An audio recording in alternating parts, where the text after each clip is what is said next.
Magluto tayo ng spaghetti for lunch. Ayan. Ito yung sauce niya. May giniling. Tapos fresh tomatoes. Ayan. Tapos lagyan natin ito. Tomato biscuit. Campbell's. Ayan.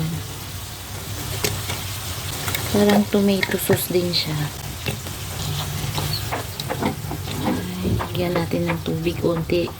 Masyadong dry. Ayan, nilagyan ko ng tubig, guys. Then, lagyan natin ng cheese.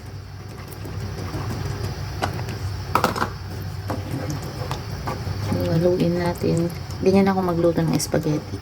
Minimelt ko yung cheese para mas masarap. Ito naman yung pasta na binoil ko na. Nilagyan ko din pala ng mushroom, guys. So, ayan.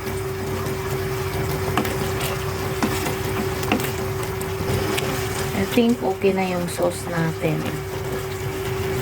So, ready na for lunch. So, ayan guys. Ready na ang spaghetti for lunch. Sarap. Ayan.